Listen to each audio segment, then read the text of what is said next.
let's talk about a hot button issue with the Call of Duty community right now, and that issue is none other than skill-based matchmaking, or whatever you want to call the algorithm is they provided us to find us the appropriate match. And spoiler alert, I'm going to have an unpopular opinion that revolves around Call of Duty being ran by a very smart business, but played by a very dumb community. Allow me to explain on a video that begins right now.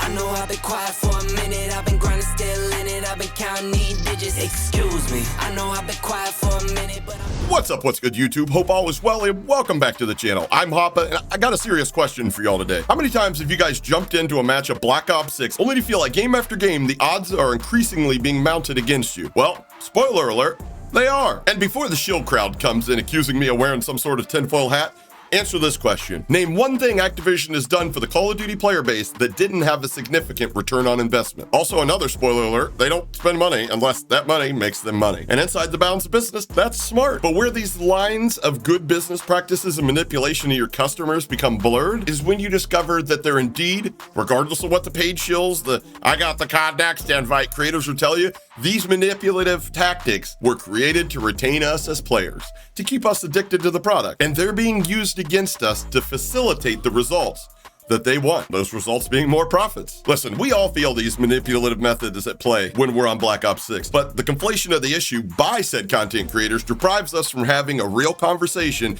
about these manipulative tactics. What do I mean by manipulative tactics? Well, they're known by many names. SBMM, Skill-Based Matchmaking, EOMM, Engagement Optimized Matchmaking, or the name that I like to call it, systems and methods for driving microtransactions in multiplayer video games, which if you ask somebody like Jake out or Modern Warzone, you'll be told that this model is probably only used for Skylanders or some other nondescript Activision property and definitely not Call of Duty, thus leading you to believe that it's used in every other game, but not COD, the most played title they produce? Yeah, let's spend tens of millions of dollars developing a matchmaking patent algorithm, but not use it on our most popular and profitable game. And they'll probably also tell you that Call of Duty's matchmaking algorithm considers ping as the heaviest weighted factor in placing you in the proper lobby, and purchases made in the store are not even factored into the equation at all. But then you find their matchmaking patent literally named systems and methods for driving microtransactions in multiplayer video games, and start to wonder to yourself after you explore it a little bit, why the word purchase is mentioned 66 times throughout the patent,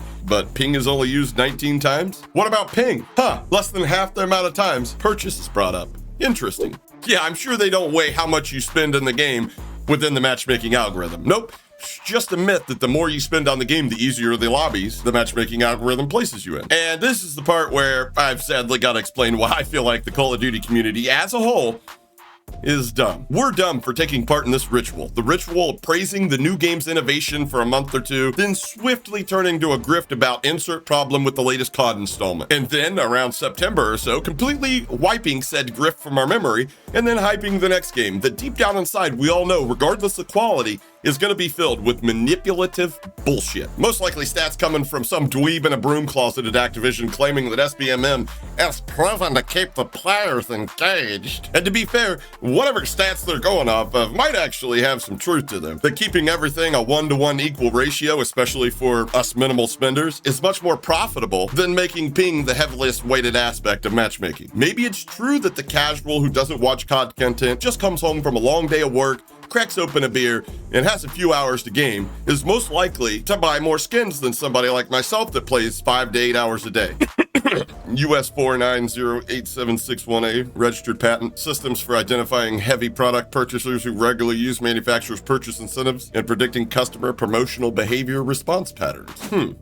Interesting. And they aren't really affected by any of this, but something tells me I think they're forgetting about the sweaty kids, content creators, streamers, competitive players, and dedicated casuals whose social environment is Call of Duty are literally the backbone of this franchise. And a lot of us feel, myself included, that we've been stuck in an abusive relationship for a little over 5 years now, and we're only like a ball hair away from leaving this franchise. And we know about the effort it'll take to leave this franchise, meaning, for a content creator such as myself, it's very hard to switch titles and or communities in the gaming content scene, but a lot of us are ready to pull the trigger. And if content creators and the likes aren't an important part of Call of Duty's ecosystem, then why do they feel the need to have an exclusive list of them? The ones we like to call the yes man list. I'm sorry, the yes persons list. Almost forgot what year it was. But a list nonetheless that parrots everything that they're told to. If we aren't that important, why do they feel the need to keep a few dozen of them on the books? Further proof that they're controlling the narrative when it comes to hiding their unique proprietary patented methods of fucking people who don't get the impulse to buy garbage-ass AI-generated skins and blueprints, and rewarding those that do suffer from mild Sorry, 2024. But proof of all that would be how the producers of this game on their social media pages, not just their personal, but actual official business accounts like on X or even YouTube, block other creators that are anti-yes men.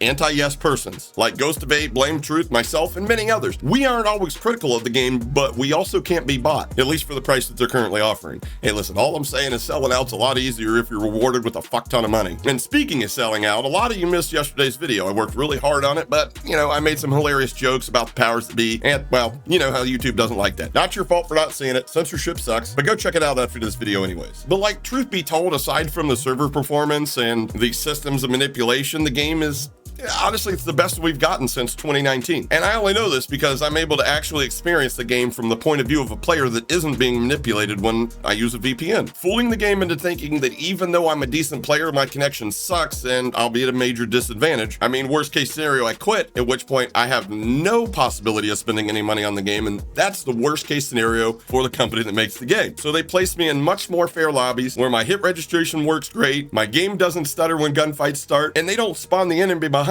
me every time I go on a kill streak. I would say let's all start 2-boxing because it's free for folks that have already bought the game on console, but I've been doing some testing, and the standard 2-boxing method kind of only works a little bit now because, believe me or not, these manipulation methods are real. The ones that they can use in real time to nerf many aspects of your gameplay. And if you don't believe me, do this exercise.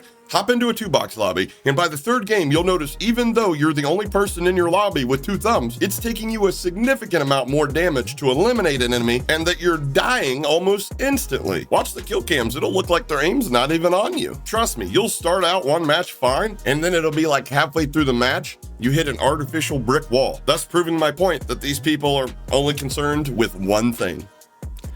Profits, and they must have stats that show that equality of outcome, which is exactly what this is, produces more profit, even though it's the furthest thing from fairness, especially when those outcomes have price tags fixed to them. Hey, hope you guys enjoyed the video. If you did, smash the like button for me, and definitely make sure you subscribe to the channel so YouTube doesn't let you miss tonight's stream when special guest Bad Bully Beeman comes on stream, and we all, yes, that includes you, we all play a game called Karaoke Party, which is an online browser-based karaoke game similar to PlayStation 2's SingStar, with the exception of you only need a phone to join in the fun. Don't miss that stream, guys. I promise it'll be one for the ages. I promise somebody is going to sing Barbie Girl by the time it's all said and done. And if you're sitting there wondering who's going to do which part when me and Bad Boy Beeman duet Maroon 5 and Christina Aguilera's Moves Like Jagger, well, I'll refer you to a quote from former President Camacho, aka Terry Crews, when he said, "Well, that embarrassment gene, I really don't have a lot of it." Catch you guys on the next one. Mahalo. What is you doing? Finna go hard, hard, hard. Ice on my neck, ice on my wrist. That for the squad. Know they gon' hate. Do what I tell them. Get on your jaw. Work on smooth. I got the moves. I swear to God. Hey, I just dropped 200.